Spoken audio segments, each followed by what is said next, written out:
अस्सलाम वालेकुम everyone, my name is Zafran Sajid. उम्मीद करता हूँ कि आप सब खैरियत से होंगे। आज के इस वीडियो लेक्चर में मैं आप सबका वेलकम करता हूँ। अगर आप लोग इस चैनल पर नए हैं तो काइंडली इसको लाइक, सब्सक्राइब और ज़्यादा से ज़्यादा शेयर करें। आज के इस वीडियो लेक्चर में हम MTH 501 के लेक्चर नंबर 38 की बात करेंगे। इससे पहले वाले लेक्चर्स के लिंक्स आज के वीडियो के डिस्क्रिप्शन बॉक्स में आपको मिल जाएंगे, आप उन्हें यहाँ से ओपन करके देख सकते हैं।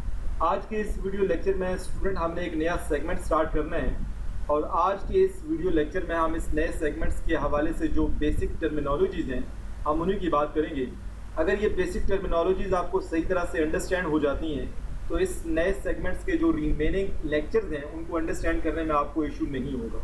तो इस वजह से आप लोगों ने वीडियो को स्किप नहीं करना, इस वीडियो को पूरा देखना है ताकि आपको इन बेसिक टर्मिनोलॉजीज़ के हवाले से सही तरह से अंडरस्टैंडिंग हो सके। स्टार्ट करते हैं स्टूडेंट। सबसे पहले हम इनर प्रोडक्ट को अंडरस्टैंड कर लेते हैं कि इनर प्रोडक्ट क्या होता है। If u and v are vectors in Rn, then we regard u and v as n×1 matrices. सबसे पहले तो स्टूडेंट आपको पता होना चाहिए कि कॉलम मैट्रिक्स क्या होता है। ऐसा मैट्रिक्स जिसमें एक कॉलम होता है, चाहे रोज जितनी भी हो, उसको हम कॉलम मैट्रिक्स कहते हैं। यहाँ पर उसने Rn की बात की है। Rn हमारे पास एक ऐसी स्पेस है जिसके अंदर जितने भी वेक्टर्स हैं वो बेसिकली, या जितने भी उसको आप एलिमेंट्स कह लें, Rn के अंदर जितने भी एलिमेंट्स हैं वो कॉलम मैट्रिसेस हैं, मतलब उनका एक ही कॉलम है। और यहाँ पर क्योंकि n का जिक्र हुआ है तो मतलब n रोज है, तो Rn के अंदर जितने भी एलिमेंट्स हैं वो कॉलम मैट्रिसेस हैं, ठीक है। और अगर कॉलम मैट्रिसेस हैं तो उनका कॉलम एक होगा, और यहाँ पर क्योंकि n का जिक्र हुआ है तो n रोज होंगी। तो दोबारा से मैं रिपीट करता हूँ कि Rn के अंदर जितने भी एलिमेंट्स हैं, जितने भी कॉलम मैट्रिसेस हैं, उनका ऑर्डर क्या है? n×1 है। मतलब 1 कॉलम तो लाजमी होगा क्योंकि वो Rn से बिलोंग करता है, और n रोज क्यों होंगी? क्योंकि यहाँ पर हम Rn की बात कर रहे हैं। अच्छा, यहाँ पर वो क्या कह रहे हैं? If u and v are vectors in Rn। अच्छा, कॉलम मैट्रिसेस को हम वेक्टर्स भी कह सकते हैं। कॉलम मैट्रिसेस ऐसे कॉलम जिसका एक कॉलम होता है, उनको हम कॉलम मैट्रिसेस कहते हैं, और कॉलम मैट्रिसेस को हम वेक्टर्स भी कह सकते हैं। ये बात भी आपने याद रखनी है। If u and v are vectors in Rn, अगर यू और वी जो है वो Rn से बिलोंग करने वाले दो वेक्टर्स हैं या दो कॉलम मैट्रिसेस हैं, तो फिर यू और वी का ऑर्डर क्या होगा? Then we regard u and v as n×1 matrices. तो फिर यू और वी का ऑर्डर n×1 होगा क्योंकि ये Rn से बिलोंग करते हैं, और Rn के जो एलिमेंट्स हैं वो कॉलम मैट्रिसेस हैं जिनको आप वेक्टर्स भी कह सकते हैं। तो ये लाइन मैंने बड़े अच्छे अंदाज से जो है वो एक्सप्लेन कर दी है। होप सो कि आपको उसकी अंडरस्टैंडिंग होगी है। आगे मूव करते हैं। The transpose you transpose is a 1×n matrix. देखिए, यू का जो ऑर्डर है वो n×1 है, यू का ट्रांसपोज लें तो वो 1×n हो जाएगा। मतलब रोज को कॉलम में चेंज कर दें या कॉलम को रोज में चेंज कर दें, एक ही बात है ना। तो जब यू का ट्रांसपोज लेंगे तो वो जो मैट्रिक्स आएगा उसका ऑर्डर कितना होगा? 1×n होगा। And the matrix product U transpose V is a 1×1 matrix which we write as a single real number, a scalar without brackets। यहाँ पर वो क्या कह रहा है, मैं इसको लिख के समझा देता हूँ। हमने Rn स्पेस में से स्टूडेंट दो वेक्टर्स लिए हैं, एक हमारे पास जो है वो U है और दूसरा हमारे पास V है। तो हमारे पास जो U हमारे पास वेक्टर है Rn से बिलोंग करने वाला, उसका ऑर्डर कितने हैं? n×1 है। और v का ऑर्डर कितने हैं? चलिए v को थोड़ा सा मैं स्पेस के साथ लिखता हूँ। v हमारे पास जो Rn से बिलोंग करने वाला वेक्टर है, इसका ऑर्डर भी n×1 है। अब अगर मैं u का ट्रांसपोज लूँ तो u ट्रांसपोज किसके बराबर हो जाएगा? रोज को कॉलम में चेंज कर दें या कॉलम को रोज में चेंज कर दें तो इसका ऑर्डर 1×n हो जाएगा। अब वो कह रहे हैं कि अगर आप u ट्रांसपोज को v के साथ मल्टीप्लाई करें, ये u ट्रांसपोज है, ये v है, इसको आप मल्टीप्लाई करें तो ये जो बीच वाले नंबर्स होते हैं अगर ये सेम हो तो इनको हम डिलीट कर देते हैं। तो u ट्रांसपोज v जो हमारे पास प्रोडक्ट आएगा उसका ऑर्डर कितना होगा? फिर 1×1 होगा। और ये जो 1×1 ऑर्डर का मैट्रिक्स है स्टूडेंट, उसने क्या कहा है यहाँ पर कि वो एक सिंगल रियल नंबर है, जिसे हम स्केलर भी कह सकते हैं, जिसे हमने ब्रैकेट्स के बिना लिखना है। अब ब्रैकेट्स के बिना लिखने वाली बात जो है ना वो सिर्फ इनर प्रोडक्ट के केस में होगी, ठीक है। तो यहाँ पर मैंने आपको बता दिया है कि Rn हमारे पास एक ऐसी स्पेस है जिसके अंदर कॉलम मैट्रिसेस पड़े हुए हैं, और इस वजह से हमने U और V जो है ना दो कॉलम मैट्रिसेस लिए हैं, दो वेक्टर्स लिए हैं। इन दोनों का ऑर्डर n+1 है। अब u का ट्रांसपोज लें तो हमारे पास 1+n ऑर्डर का मैट्रिक्स हो जाएगा। अब u ट्रांसपोज को v के साथ मल्टीप्लाई करें तो हमारे पास वो एक 1x1 ऑर्डर का मैट्रिक्स मिलेगा, ठीक है, जो कि एक बेसिकली सिंगल रियल नंबर होगा या स्केलर होगा, जो कि हमने ब्रैकेट्स के बिना लिखना है। ये बात आपको समझ आ गई है? आगे चलते हैं। अब जरा जो इनर प्रोडक्ट की जो मेन डेफिनेशन है उस पर हम आते हैं। The number u transpose v is called the inner product of u and v। ये जो हमारे पास u ट्रांसपोज v आया था, जो कि एक 1x1 ऑर्डर का मैट्रिक्स है जिसे हमने ब्रैकेट्स के बिना लिखना है, वो बेसिकली क्या है? u transpose v is called the inner product of u and v and often is written as u dot v। ये जो हमारे पास u ट्रांसपोज v जो कि u और v का इनर प्रोडक्ट है, इसे आप डॉट प्रोडक्ट ऑफ u भी कह सकते हैं, ठीक है। यहाँ पर उसने ये लिखा हुआ है and often is written as u dot v। This inner product is also referred to as a dot product. तो बेसिकली इन 3-4 लाइंस में से स्टूडेंट जो है ना वो 2-3 MCQs बन सकते हैं। आप जरा सही तरह से जो है ना वो अंडरस्टैंड कर लीजिएगा। आगे मूव करते हैं। नेक्स्ट वो क्या कह रहा है, क्योंकि हमने u और v जो है वो Rn में से लिए थे दो vectors.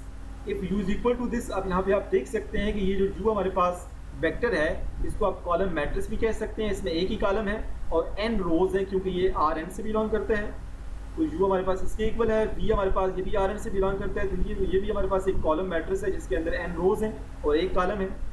Then the inner product of u and v is, अब u और v का जो इनर प्रोडक्ट है यहाँ पर उससे लिखना चाहिए था, ये बेसिकली किसके इक्वल है स्टूडेंट?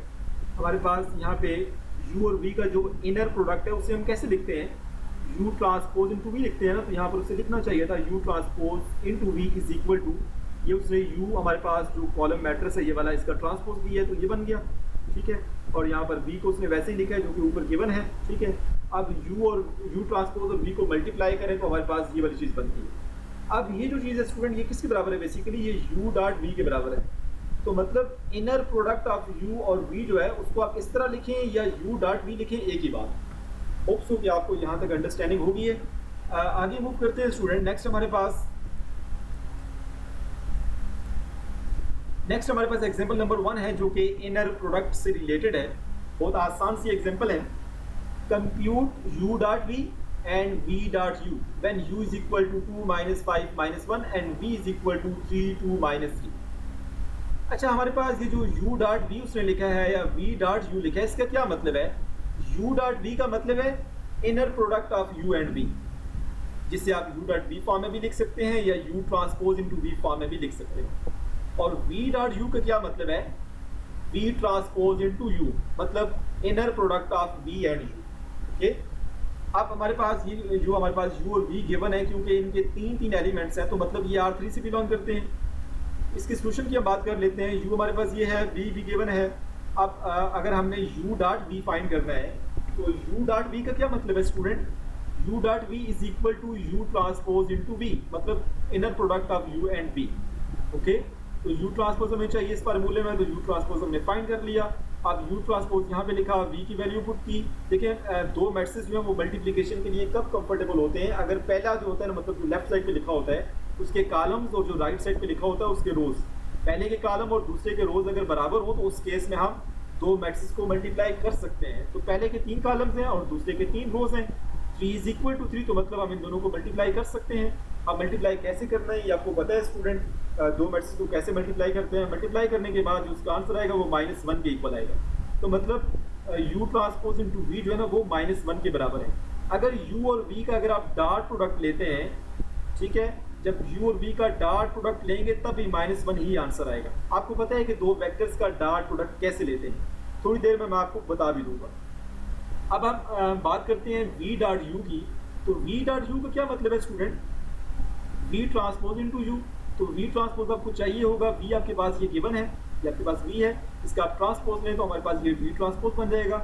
इस फार्मूले में वैल्यू पुट करें v ट्रांसपोज इनटू u, तो हमारे पास यहाँ पर भी पहले के कॉलम और दूसरे के रोज बराबर हैं, तो इनको हम मल्टीप्लाई कर सकते हैं, तो आंसर -1 ही आएगा। तो जब हमने u डॉट v फाइंड किया तो -1 आंसर था, v डॉट u फाइंड किया तो तब भी आंसर -1 है। तो मतलब क्या हुआ कि inner product of u and v and inner product end of v and u दोनों इक्वल है, तो मतलब ये कम्यूट करते हैं, ओके। तो इसी चीज़ को आगे हमने थ्योरम में भी एक्सप्लेन किया है। ये जो थ्योरम है इसकी 4 स्टेटमेंट्स हैं। और ये जो स्टेटमेंट्स हैं ये इनर प्रोडक्ट से ही लिंक्ड हैं। ओके, स्टार्ट करते हैं, जरा इसको अंडरस्टैंड कर लेते हैं। ये आपके ऑब्जेक्टिव पॉइंट ऑफ व्यू से बहुत इंपॉर्टेंट है। लेट यू वी एंड डब्ल्यू be vectors in R N. अगर ये आर एन से बिलोंग करते हैं तो मतलब ये कॉलम मैट्रिसेस होंगे जिनको हम वेक्टर्स भी कह रहे हैं। कॉलम मैट्रिसेस क्या होते हैं, जिनका एक कॉलम होता है और क्योंकि यहाँ पर आर एन की बात है तो एन रोज होंगी। तो ये जो यू वी और डब्ल्यू हमने आर एन में से वेक्टर लिए हैं, इनका ऑर्डर क्या है, एन क्रॉस 1 है। And let c be a scalar, c हमारे पास कोई स्केलर है। देन हमारे पास ये 4 स्टेटमेंट्स होल्ड करती हैं। पहली स्टेटमेंट को तो हमने एग्जांपल नंबर 1 में देख भी लिया है कि u डॉट वी जो है वो v डॉट u के बराबर है। अब ये जो u डॉट वी है स्टूडेंट, इसको हम क्या लिख सकते हैं, जरा मैं यहाँ पे लिख के आपको बता देता हूँ। ये जो हमारे पास u डॉट वी है इसको मैं लिख सकता हूँ u ट्रांसपोज इंटू वी, मतलब inner product of u and v। और राइट साइड पे जो v डॉट u है इसे मैं क्या लिख सकता हूँ, v transpose into u। Okay, तो ये हमने बेसिकली इनर प्रोडक्ट फॉर्म में लिख लिया। जो डॉट प्रोडक्ट होता है दो वेक्टर्स का वो बेसिकली इनर प्रोडक्ट ही होता है। ओके, लेकिन यहाँ पर हम इस नोटेशन को लेके चल रहे हैं। ये पहली स्टेटमेंट है जो कि होल्ड करती है। दूसरी स्टेटमेंट क्या है student, u plus we into dot W is equal to U dot W plus V dot W. इसको हम एसोसिएटिव लॉ भी कह सकते हैं, ये भी होल्ड करता है। ठीक है, उसके बाद सी, अगर आपके पास कोई स्केलर नंबर हो और u और v आर एन से बिलोंग करने वाले दो वेक्टर्स हों, तो ये जो तीसरी स्टेटमेंट है ये c u dot v is equal to c into u dot v, या इसको आप u dot c into v भी लिख सकते हैं। ओके, और चौथी स्टेटमेंट क्या है कि अगर u आपके पास आर एन से बिलोंग करने वाला कोई वेक्टर है तो u का u के साथ जो इनर प्रोडक्ट है या u का u के साथ जो डॉट प्रोडक्ट है वो या तो 0 होगा या 0 से बड़ी कोई वैल्यू देगा। ठीक है, 0 वैल्यू कब देगा, अगर u जो है ना वो खुद 0 हो, तभी हमें u का u के साथ जो इनर प्रोडक्ट है वो 0 मिलेगा, अगर u खुद 0 हो। ओके, 0 वेक्टर हो। इन 4 ये जो थ्योरम के 4 पॉइंट्स से थ्योरम के 4 स्टेटमेंट थी, इनको हम जो है ना वो अभी कंपैक्ट फॉर्म में लिखते हैं। कैसे लिखेंगे, ऑब्जर्वेशन में क्या है देखें जरा। ऑब्जर्वेशन में ये है कि C1 C2 up to CP ये हमारे पास कुछ स्केलर्स हैं। C1 U1 plus C2 U2 plus so on up to CP UP into dot W। This can be written as C1 into U1 dot W plus C2 into U2 dot W plus so on up to CP into UP dot W। बहुत आसान सा है student, ये मैं आपको जरा बता भी देता हूँ। हमारे पास ये जो 4 स्टेटमेंट्स हैं इन्हीं को हमने यूज करना है और इस जनरल को हम इस फॉर्म में लिख सकते हैं। बेसिकली ये जो फॉर्म है इसके अंदर ये चारों आ जाती है। ठीक है, हमारे पास जब इस C1 U1 का इसको थोड़ा सा मैं, जब आप इस C1 U1 का W के साथ डॉट प्रोडक्ट लेंगे, मतलब इस दूसरी प्रॉपर्टी को यूज करेंगे, तो ये क्या हो जाएगा, C1 U1 डॉट W। ठीक है, दिस इज इक्वल टू, आप यहाँ पे तीसरी प्रॉपर्टी को यूज कर लें, C1 बाहर आ जाएगा और यहाँ पे अंदर क्या आ जाएगा, V1 डॉट W, या ये U है तो यहाँ पर U आएगा, सॉरी ये C1 इंटू U1 है और यहाँ पर भी U1 आएगा, तो U1 डॉट W, तो मतलब यहाँ पे आप देख सकते हैं C1 बाहर है और U1 डॉट W अंदर है। सिमिलरली जब आप इस दूसरी टर्म का W के साथ डॉट प्रोडक्ट लेंगे, C2 को आप बाहर लिख लें, U2 डॉट W हो जाएगा, ये वाली टर्म आ जाएगी एंड सो ऑन। तो इसके अंदर हमने इनको भी यूज कर लिया और इसको हम कंपैक्ट फॉर्म में इस तरह से भी लिख सकते हैं, ये भी आपको पता होना चाहिए। आगे मूव करते हैं स्टूडेंट। नेक्स्ट हमारे पास एक डेफिनेशन है, लेंथ आर नाम, इसको आप मैग्नीट्यूड भी कह सकते हैं। द लेंथ आर नाम of V is the non negative scalar, जिसको आप इस तरह से डिनोट करते हैं। ठीक है, डिफाइंड बाय लेंथ आर नाम और magnitude of V is equal to V dot V और इसका स्क्वायर रूट। अब V का V के साथ डॉट प्रोडक्ट लें तो वो क्या आता है, V1 का स्क्वायर प्लस V2 का स्क्वायर, यहाँ पे V2 आता है student, plus so on up to Vn का स्क्वायर। ये ऐसे ही है स्टूडेंट, जैसे कि अगर मैं आपको यहाँ पे वेक्टर लेके आपको बता दूँ, लेट्स सपोज हमारे पास यहाँ पे दो वेक्टर्स हैं, एक वेक्टर x है। ठीक है, इसको आप ज़रा अगर कैपिटल फॉर्म में लिखें ज़्यादा मुनासिब होगा। हमारे पास एक वेक्टर a है, ठीक है, जिसके जो कोऑर्डिनेट्स हैं वो क्या है, 2i प्लस 3j, और एक वेक्टर b है जिसके कोऑर्डिनेट्स क्या हैं, 3i प्लस 5j।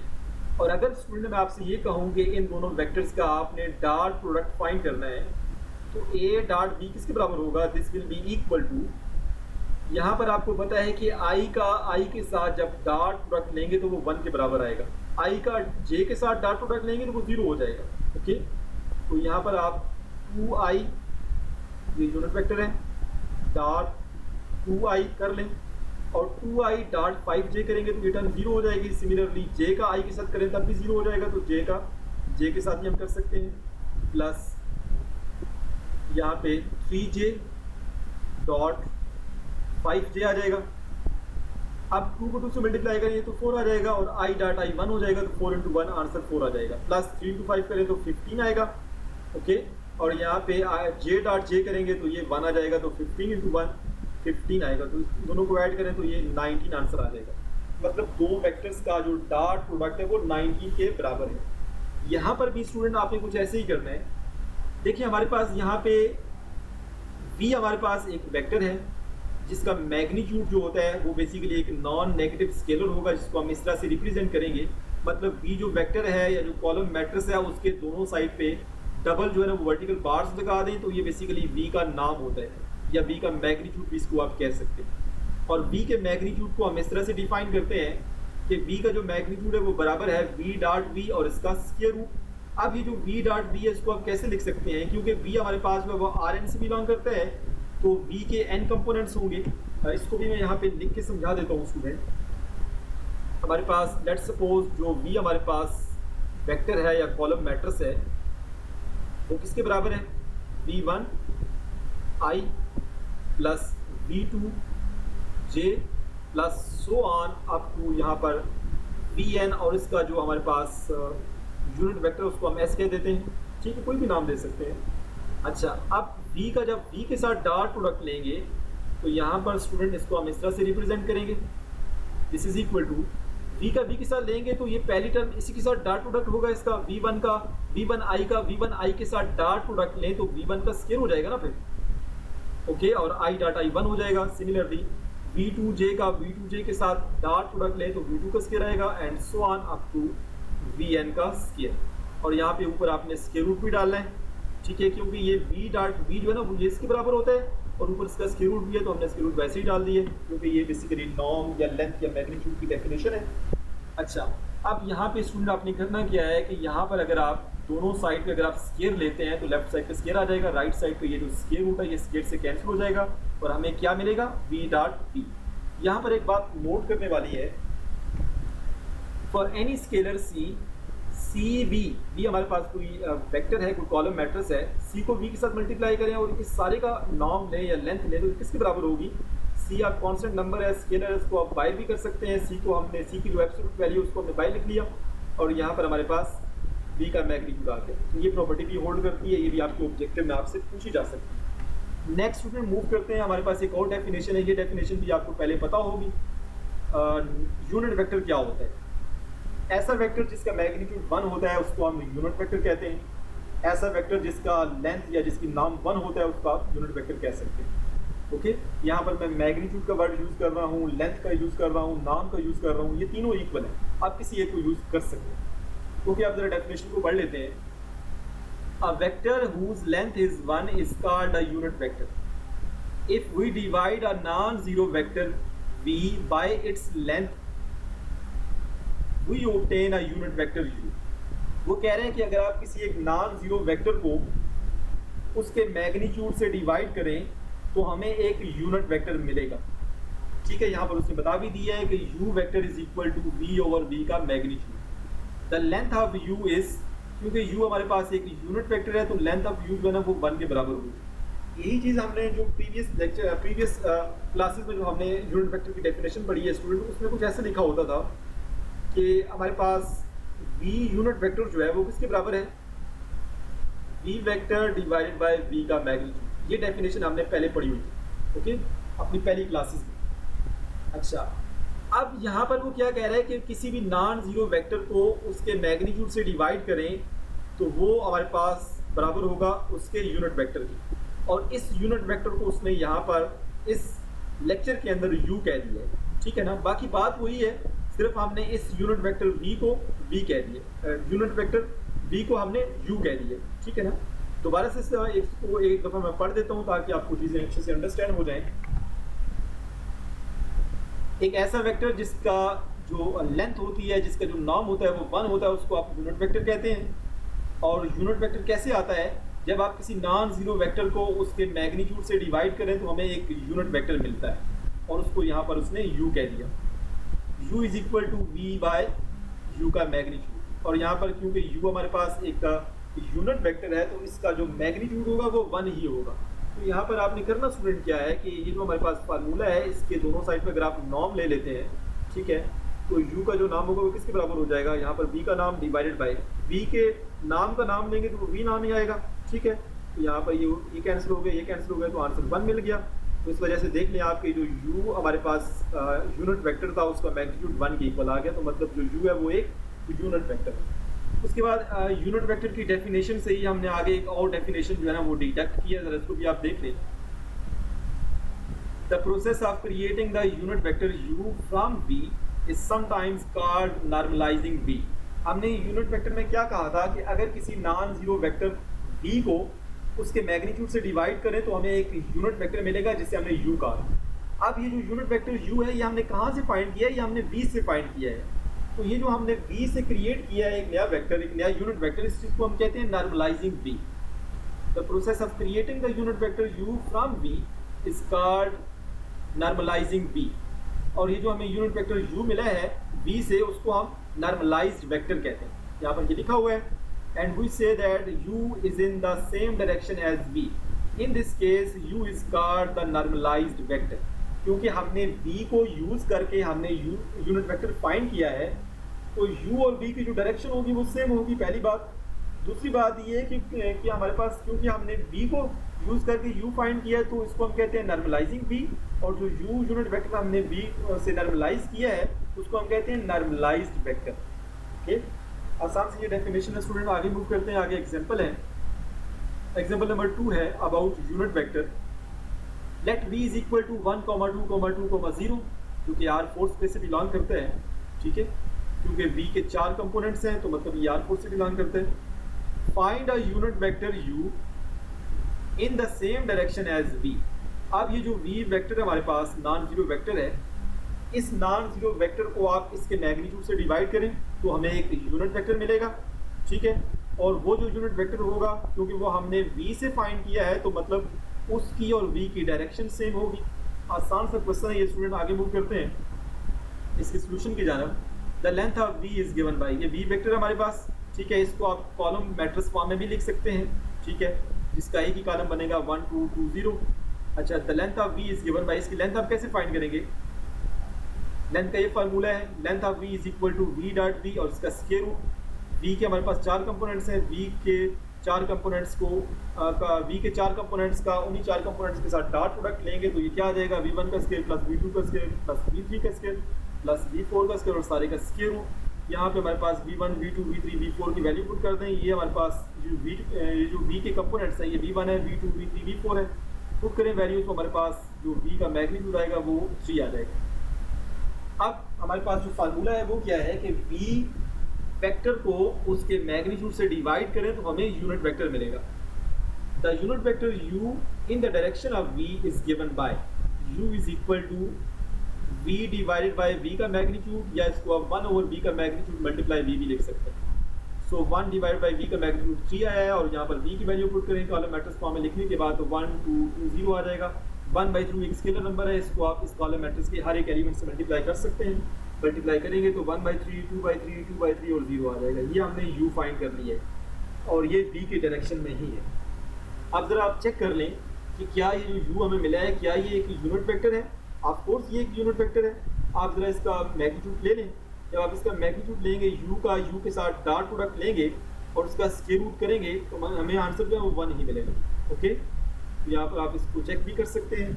नेक्स्ट हमारे पास स्टूडेंट एग्जांपल नंबर 3 है, थोड़ी इंपॉर्टेंट एग्जांपल है, इसको भी आप जरा देख लें। एग्जांपल नंबर 3 में वो क्या कह रहे हैं? Let W be the subspace of R2 spanned by x is equal to 2/3, 1। वो क्या कह रहे हैं कि W हमारे पास जो है वो R2 की सब स्पेस है जो कि स्पैन करती है by x is equal to 2/3, 1। मतलब x को यूज करके हम W को जनरेट कर सकते हैं। Find a unit vector z that is the basis for w। आपने एक ऐसा यूनिट वेक्टर z फाइंड करना है जो कि w की बेसिस हो। ओके, इसके सोल्यूशन की बात कर लेते हैं। w consist of all multiples of x, क्योंकि मैंने पहले बता दिया है कि x से हम पूरी w को जनरेट कर सकते हैं। तो मतलब जो w सब स्पेस है वो हम कैसे हासिल करेंगे, x के मल्टीपल से हासिल करेंगे। यहाँ पर वही लिखा हुआ है, w consist of all multiples of x as in figure 2a। ये आगे फिगर है, मैं दिखा देता हूँ। Any non zero vector in w, आप w के अंदर कोई सा भी एक नॉन जीरो वेक्टर लें, is a basis for w, वो w की बेसिस होगी। To simplify the calculation x is scaled to eliminate fractions. x को अगर आप 3 के साथ मल्टीप्लाई कर लें तो यहाँ पर x का जो कंपोनेंट है वो 2,3 आ जाएगा, ताकि हम फ्रैक्शन को खत्म कर दें। That is multiplying x by 3 to get. जब आप x को 3 से मल्टीप्लाई करेंगे स्टूडेंट, तो यहाँ पर मैं अगर आपको लिख के समझा देता हूँ। ये जो हमारे पास x है, इस वेक्टर को हम अगर कॉलम मैट्रिक्स फॉर्म में लिखना चाहें तो ये वाली फॉर्म बनेगी 2/3 1। अब यहाँ से अगर आप फ्रैक्शन को ख़त्म करें तो यहाँ पर आप 3 से मल्टीप्लाई करेंगे हर एक टर्म को, तो फ्रैक्शन ख़त्म हो जाएगा। ये 2 बच जाएगा और ये 3 आ जाएगा, और इसको उसने y कह दिया, यहाँ पर लिखा हुआ है। ठीक है, अब हम क्या करते हैं स्टूडेंट, आगे मूव करते हैं। नेक्स्ट वो क्या कह रहे हैं, नाउ कंप्यूट। अब ये जो y है हमारे पास, इसका आप जो है ना वो मैग्नीट्यूड फाइंड कर लें, इसकी लेंथ फाइंड कर लें। तो लेंथ का जो फार्मूला है स्टूडेंट, यहाँ पे मैं लिख देता हूँ। यहाँ पर उसने शायद डायरेक्ट कर दिया तो आपको समझ ना आए। v का जो नाम है या जो v का मैग्नीट्यूड है वो किसके बराबर होगा, इस पहले का स्क्वायर प्लस दूसरे एलिमेंट का स्क्वायर और इस सारे का स्क्वायर रूट। तो ये 4 + 9 करेंगे तो ये 13 आ जाएगा। 13 का स्क्वायर रूट यहाँ पे ये लिखा हुआ है। ठीक है, तो अब आप दोनों साइड पे अगर आप स्क्वायर लेते हैं तो हमारे पास यहाँ से यहाँ पे 13 आ गया। ठीक है, और उसके बाद यहाँ पर उसका जो मैग्नीट्यूड है दोनों साइड पे उसने पहले जो है ना स्क्वायर ले लिया था, तो आप डायरेक्ट इस तरह से भी कर लें, वो सही होगा। ठीक है, तो v का मैग्नीट्यूड आप डायरेक्ट भी फाइंड कर सकते हैं, ज़रूरी नहीं आप इन स्टेप्स को फॉलो करें। नेक्स्ट उसने क्या किया है, हमने यूनिट वेक्टर फाइंड करना था ना, तो हमारे पास ये y वेक्टर है, उसका मैग्नीट्यूड भी हमने फाइंड कर लिया। तो y वेक्टर को उसके मैग्नीट्यूड से डिवाइड करें। ठीक है, यहाँ पर कॉलम मैट्रिक्स फॉर्म में जो है ना वो y वेक्टर लिखा हुआ है। 2/3 को आप मल्टीप्लाई करें 1/√13 से, तो यहाँ पर z जो आएगा वो किसके इक्वल आएगा, z इज इक्वल टू 2/√13 और 3/√13। ये वो यूनिट वेक्टर है जो कि w की बेसिस है। Okay, and other unit vector हमारे पास वो क्या हो सकता है, यहाँ पर आप माइनस से मल्टीप्लाई कर लें तो हमारे पास एक दूसरा यूनिट वेक्टर बन जाएगा। ओके, अब यहाँ पर फिगर में उसने बताया हुआ है, इसको आप देख लें। फिगर की वैसे ऐसे जरूरत नहीं है, लेकिन हमने क्या किया कि w हमारे पास एक सब स्पेस थी R2 की। ओके, और एक हमारे पास वेक्टर गिवन था x जो कि w को जनरेट करता था, मतलब w is spend by that vector s। अब आप सबसे पहले क्या करेंगे आप कि हमारे पास x के जितने भी मल्टीपल्स हैं उनको यूज़ करके हम w बना सकते हैं। तो यहाँ पर हम x को 3 से मल्टीप्लाई करेंगे। सबसे पहले हमने x को 3 से मल्टीप्लाई किया ताकि ये फ्रैक्शन ख़त्म हो जाए। ठीक है, और हमें 2,3 मिल जाए। उसके बाद हमने ये जो 2,3 है इसको y कह दिया। ठीक है, और कॉलम मैट्रिक्स फॉर्म में लिख दिया, जो 2, 3 और y इसको कह दिया हमने। अब ये जो y हमारे पास वेक्टर है, इसका आपने मैग्नीट्यूड लिया जो कि इसके √13 आ गया। वेक्टर को उसके मैग्नीट्यूड से डिवाइड करें तो हमें एक यूनिट वेक्टर मिलेगा जिसको हमने z कह दिया, और ये वो z है जो कि w की बेसिस है। ओके, आगे मूव करते हैं स्टूडेंट। नेक्स्ट हमारे पास एक और डेफिनेशन है कि u और v अगर Rn से बिलोंग करने वाले दो वेक्टर्स हों तो इनके दरमियान जो डिस्टेंस है वो हम कैसे फाइंड करेंगे। For u and v vectors in Rn, the distance between u and v written as distance of u, v is the length of vectors u minus v। और उसको आप इस तरह से जो है ना वो लिख सकते हैं। बहुत आसान से ये फार्मूला है स्टूडेंट कि u और v को सब्ट्रैक्ट करें और वो जो नया मैट्रिक्स u माइनस v आएगा उसका आप मैग्नीट्यूड फाइंड कर लें। तो ये इसका मतलब है कि वो u और v के दरमियान डिस्टेंस है। Okay, with the help of example भी हम इसको समझ लेते हैं। Compute the distance between the vectors u and v। u हमारे पास जो वेक्टर है इसके दो कंपोनेंट्स हैं, तो मतलब ये R2 से बिलोंग करता है। v के भी दो कंपोनेंट्स हैं, तो मतलब ये R2 से बिलोंग करता है। दोनों वेक्टर्स के दरमियान जो डिस्टेंस है वो आप कैसे फाइंड करते हैं। इस वेक्टर को आप कॉलम मैट्रिक्स फॉर्म में लिख सकते हैं ना स्टूडेंट। मैंने आपको पहले बताया है कि हर कॉलम मैट्रिक्स एक वेक्टर होता है। तो यहाँ पर ये जो हमारे पास 7-2 है इसको आप इस फॉर्म में भी लिख सकते हैं, सॉरी 7-1 इसको आप इस फॉर्म में भी लिख सकते हैं। ओके, ये हमारे पास u के बराबर है।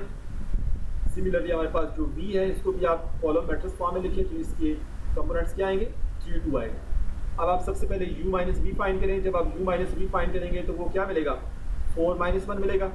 अब आप u माइनस वी जो मतलब 4 माइनस 1 के बराबर आया है, इसका अगर आप जो है ना वो नाम फाइंड करें तो वो basically distance between u and v के बराबर होगा, क्योंकि हमने ये फार्मूला पढ़ा था ना कि distance between u and v is equal to नाम ऑफ u माइनस v। तो यहाँ पर हम नाम ऑफ u माइनस v इसीलिए फाइंड कर सकते हैं, 4 का स्क्वायर प्लस माइनस 1 का स्क्वायर और सारे का स्क्वायर रूट, और ये स्क्वायर रूट 17 आ जाएगा। तो ये बेसिकली u और v के दरमियान डिस्टेंस है। होप सो कि आपको इस एग्जाम्पल की भी स्टूडेंट अंडरस्टैंडिंग होगी है।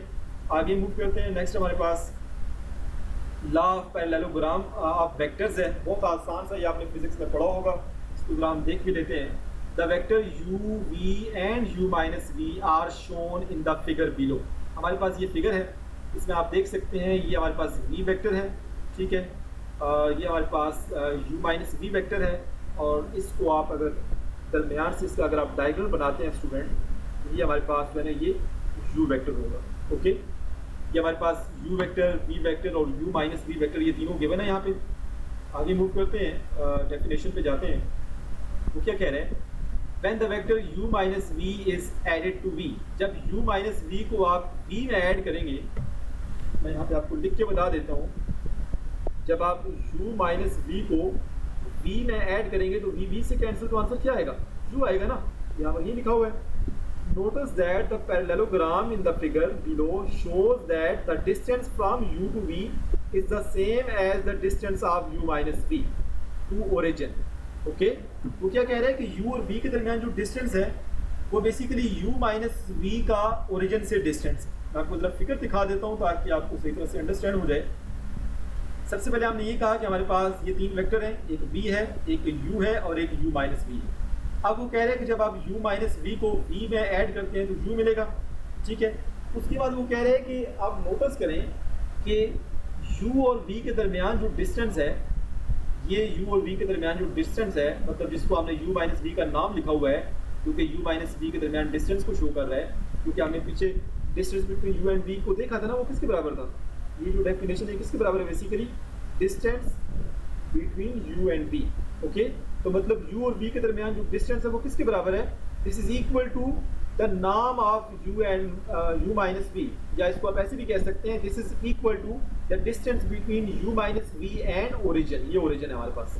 ओके, ये basically law of parallelogram for vectors है। अब जरा हम इसको यूज़ करते हैं और एग्जाम्पल को भी हम सॉल्व कर लेते हैं। आसान सी एग्जाम्पल है, एग्जाम्पल नंबर 5 है, if u is equal to u1, u2, u3 and v is equal to v1, v2, v3, then the distance between u and v, u और v के दरमियान जो डिस्टेंस है वो किसके बराबर होगा, नाम ऑफ u माइनस v।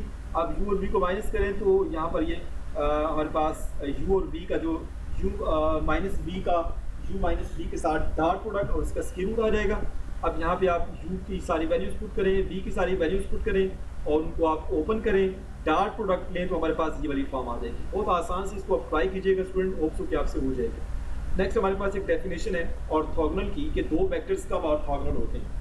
अगर दो वेक्टर्स का डॉट प्रोडक्ट इक्वल टू 0 आता है तो वो एक दूसरे के ऑर्थोगोनल होते हैं, ऑर्थोगोनल टू ईच अदर।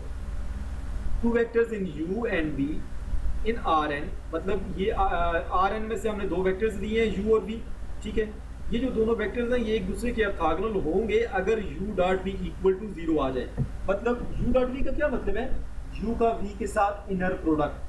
अगर आप u का v के साथ इनर प्रोडक्ट लेते हैं या u का v के साथ डॉट प्रोडक्ट लेते हैं और वो इक्वल टू 0 आ जाता है, तो उस केस में हम कह सकते हैं कि u और v एक दूसरे के ऑर्थोगोनल हैं।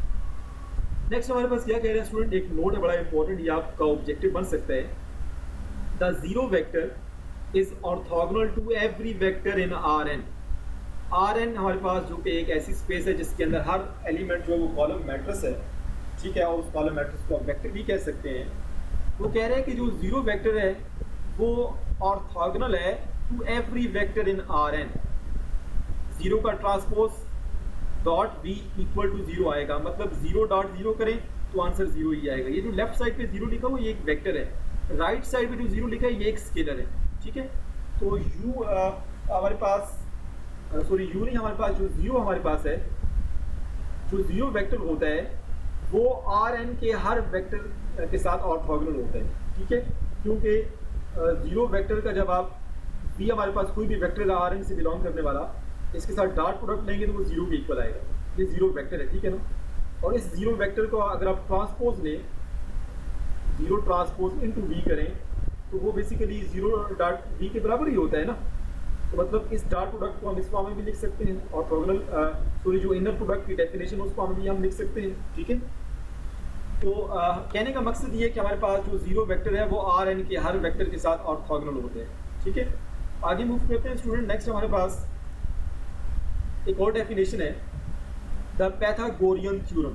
पैथागोरियन थ्योरम क्या है हमारे पास, two vectors u and v are orthogonal if and only if u plus v norm का square is equal to u norm का स्क्वायर प्लस v norm का स्क्वायर। ये बेसिकली हमारे पास एक जो है ना वो इक्वालिटी है, अगर ये होल्ड करती है दो वेक्टर्स के दरमियान, ठीक है, तो हमारे पास फिर हम जो है ना वो पैथागोरियन थ्योरम जो है ना उसको कह सकते हैं कि पैथागोरियन थ्योरम की बेसिकली रिक्वायरमेंट है कि अगर दो हमारे पास वेक्टर्स u और v ऑर्थोगोनल हैं तो फिर वो इस रिलेशन को होल्ड करेंगे, ठीक है ना। दोबारा से बताता हूँ कि अगर दो वेक्टर्स u और v ऑर्थोगोनल हैं तो उनका dot product equal to zero आएगा। एक कंडीशन ये भी है जो ऊपर हमने पढ़ी है, ठीक है, ये सामने आपके लिखी भी है यहाँ पर कि अगर दो वेक्टर्स एक दूसरे के ऑर्थोगोनल हैं तो वो u डॉट v जीरो होगा। पैथागोरियन थ्योरम क्या कहता है, पैथागोरियन थ्योरम जो यहाँ पे हमने रीड किया है कि अगर दो वेक्टर u और v जो ऑर्थोगोनल हैं तो फिर ये जो हमारे पास इक्वालिटी है ये भी होल्ड करेगी। नेक्स्ट हमारे पास स्टूडेंट ऑर्थोगोनल कंप्लीमेंट्स है, इसकी हम बात कर लेते हैं। The set of all vectors z that are orthogonal to w in w is called the orthogonal complement of w and is denoted by w और यहाँ पे परपेंडिकुलर का साइन है। तो बेसिकली परपेंडिकुलर w परपेंडिकुलर का क्या मतलब है कि वो सारे z जो कि w के साथ जो है ना ऑर्थोगोनल हैं और ये जो स्मॉल w ये कैपिटल w से बिलोंग करता है। इसको अगर आप सेट नोटेशन फॉर्म में लिखते हैं तो ये क्या हो जाएगा कि ऑर्थोगोनल कंप्लीमेंट ऑफ w, इसके अंदर वो सारे z हैं, वो सारे वेक्टर्स हैं सच दैट कि उन वेक्टर्स का अगर हम w के साथ डॉट प्रोडक्ट लें तो वो जीरो आएगा, वेयर हमारे पास ये जो स्मॉल w है ये बिलोंग करता है कैपिटल w से। ओके, दोबारा से बताता हूँ कि हमारे पास ये जो w हमारे पास कंप्लीमेंट जिसको हमने इस तरह से लिखा है, ठीक है, w और इसकी पावर में हमारे पास परपेंडिकुलर का साइन है, इसके अंदर वो सारे z हैं, वो सारे वेक्टर्स हैं जिनका हम इस स्मॉल w के साथ डॉट प्रोडक्ट लें या इनर प्रोडक्ट लें तो वो इक्वल टू जीरो आएगा, where small w belong to capital w। आसान सी डेफिनेशन है स्टूडेंट। नेक्स्ट हमारे पास जो एग्जांपल है वो इसी से रिलेटेड है, इसको आप छोड़ दें, इतनी इंपॉर्टेंट नहीं है।